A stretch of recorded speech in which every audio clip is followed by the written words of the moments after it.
know Kuminga's obviously out tonight. Do you feel like he's edging closer to a return? I hope so. Yeah, I mean he's been working every day and getting in scrimmages. I know he scrimmaged yesterday, and so it seems like he's getting closer, but nothing imminent. When you're scrimmaging and doing full contact and everything like he is, what are like the next steps beyond that, if there are any?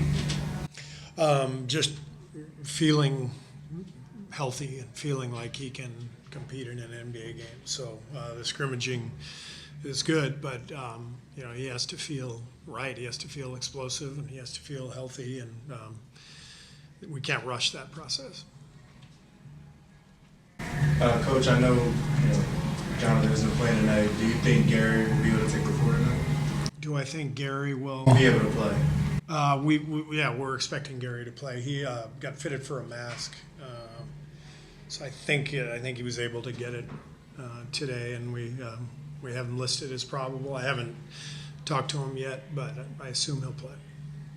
Steve, aside from the on-court fit with Jimmy and the split action stuff, there's really trying to find that chemistry with the three guys. How does Jimmy kind of fit in with this group off the floor on team buses, film sessions, stuff like that? He's fitting right in. I mean, the guys are enjoying him and vice versa. He's a really interesting guy. Been around the block. Knows what it takes to win, and some of that is on court, some of that is off court. So he's doing an amazing job of connecting with our guys and trying to get to know them. And he stays after practice with our young guys and plays one-on-one, works with them, advises them, and so there's obviously both a strategic component to that, but also a personal one. And he's doing a really good job of connecting with the group. Any young guy in particular that he's kind of cooking with? Well, BP for sure. I mean, they have a really strong connection, but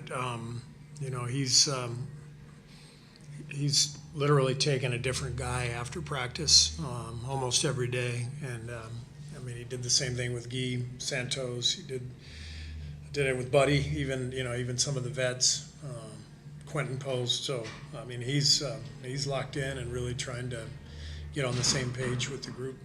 Steve, is there any sort of extra boost or added value that you feel like your team in particular gets from guys that really do the dirty work just because of the threat that Steph presents as a shooter, and just when loose balls present themselves and balls that you guys are able to get to, those moments where the defense can't stay attached to him, that you feel like you guys really benefited from over the years? Yeah. There's always been guys who have stood out in that regard, and we've always tried to have those guys on our roster. I think Gui Santos right now is a perfect example. He's generating so many extra possessions, offensive rebounds, loose balls, getting deflections, running the floor really hard. There's a play in Charlotte the other night. It was, to me, the key play of the game where we threw it ahead to Gui, and he immediately looked for Steph and found him. And not everybody knows how to do that. So the more guys you have on the court who can connect the game and understand, what's happening, the better. Do you like this playing in New York both? I do. Yeah, it's great. Some coaches don't like to stay put here too long, but you're okay with that? I'm good with it. I love coming to New York. Love visiting for a few days.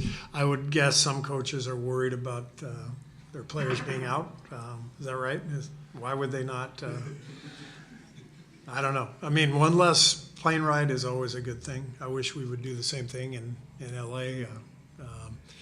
So yeah, I'm enjoying myself here. Coach, forgive me if you've been asked this recently, but I wanted to get your perspective on something. With your experience, obviously, media right now portrays the NBA. That seems to be a big talking point these days. I just think anything like that is more a reflection of modern society than media itself. I think, growing up, I read everything. I grew up in LA, huge Laker fan. I remember the media, writing about Magic Johnson when things went wrong in LA his first couple of years, and he got ripped. And but he didn't have a phone in his hands with fans telling him that he sucked, you know. It was just, there was a column, and maybe there was talk radio. It's pretty easy to avoid that stuff. I know when I played, I mean, social media didn't exist. I tried to avoid everything, and it was actually really easy to avoid. Today, it's impossible to avoid that stuff if you're a player.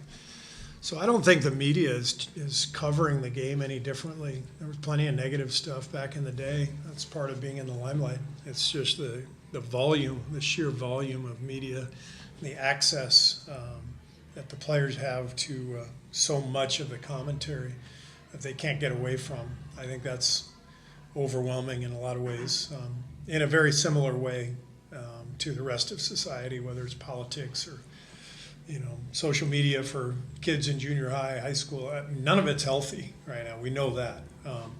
But as far as how the media in general is covering the athletes, I don't think it's any different now than it was.